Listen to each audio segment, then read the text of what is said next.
Ang isang relasyon na tunay na nagbibigay ng kaligayahan ay hindi humihingi ng pagkawala ng pagkatao. Sa halip, ito ay nagiging lugar kung saan ang dalawang individual ay nananatiling buo habang sabay na lumalago. Ang ideya na kailangan munang baguhin ang sarili upang mapasaya ang kapareha ay madalas nagmumula sa takot na hindi sapat, takot na maiwan, o takot na hindi tanggapin. Ngunit sa isang malusog na ugnayan, ang pagmamahal ay hindi kailanman nakabase sa pagbabago ng asensya ng isang tao. Ang tunay na kaligayahan sa relasyon ay nagsisimula sa pagtanggap. Kapag ang isang kapareha ay minamahal hindi dahil sa kung ano ang maaari niyang baguhin, kundi dahil sa kung sino siya sa kasalukuyan, nagkakaroon ng malalim na kapanatagan.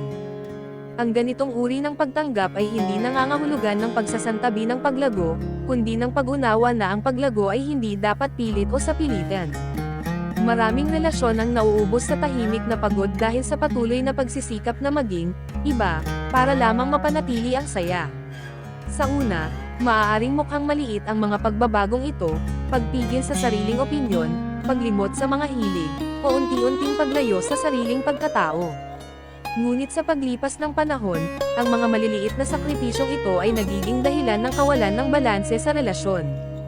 Ang pagmamahal na nagdudulot ng tunay na kaligayahan ay hindi humihiling ng pagtatago ng tunay na damdamin.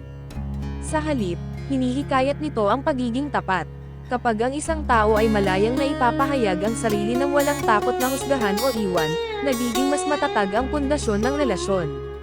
Ang kapareha ay hindi minamahal dahil siya ay umaayon sa inaasahan, kundi dahil siya ay totoo. Ang pagpapasaya sa kapareha ng hindi binabago ang sarili ay nagmumula sa malinaw na hangganan. Ang mga hangganang ito ay hindi pader, kundi gabay.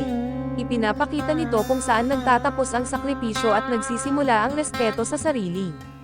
Sa ganitong balanse, ang pagmamahal ay hindi nagiging pabigat, kundi pinagmumulan ng lakas.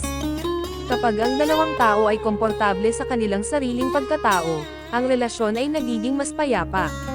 Walang kompetisyon, walang patunay, at walang pilitang pagpapakitang gilas. Ang mga pagkakaiba ay hindi tinitingnan bilang banta, kundi bilang bahagi ng dinamika na nagpapayaman sa pagsasama. Ang kaligayahan ay hindi nagmumula sa pagkakapareho, kundi sa kakayahang igalang ang kaibahan. Ang isang relasyon na nagbibigay daan sa pagiging totoo ay mas nagiging bukas sa komunikasyon. Ang mga saloobin ay naibabahagi ng hindi kinakailangang baguhin ang anyo upang maging katanggap-tanggap. Sa ganitong kalagayan, ang mga usapan ay nagiging mas makabuluhan at mas malalim. Ang pag-unawa ay hindi pinipilit, ngunit kusang nabubuo dahil may respeto sa pinanggagalingan ng bawat isa. Ang ideya ng pagbabago ay madalas na pagkakamalang sukatan ng pagmamahal. Ngunit ang tunay na pagbabago ay kusang loob at nagmumula sa personal na pagnanais, hindi sa takot na mawalan ng relasyon. Kapag ang isang tao ay nagbabago dahil nais niyang maging mas mabuti para sa sarili, ang epekto nito sa relasyon ay mas positibo at mas tumatagal. Ang pagpapasaya sa kapareha ay hindi nangangahulugan ng palaging pagsang-ayon. May mga pagkakataong ang pagiging totoo ay nangangahulugan ng pagkakaroon ng magkaibang pananaw. Ngunit sa isang malusog na relasyon, ang hindi pagkakasundo ay hindi nagiging dahilan ng pagkasira. Sa halip, ito ay nagiging pagkakataon upang mas makilala ang isa't isa. Kapag ang isang relasyon ay nagbibigay ng espasyo upang manatiling totoo, ang tiwala ay mas madaling mabuo.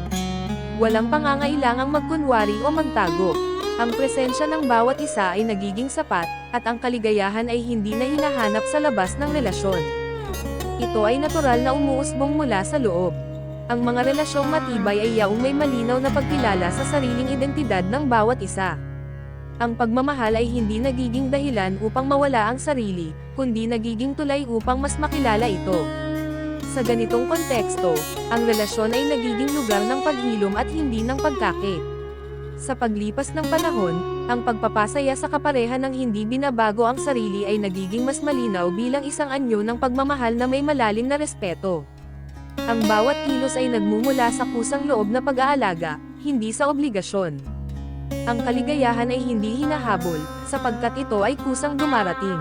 Sa huli, ang isang relasyon na tunay na masaya ay hindi humihiling ng pagkawala ng pagkatao.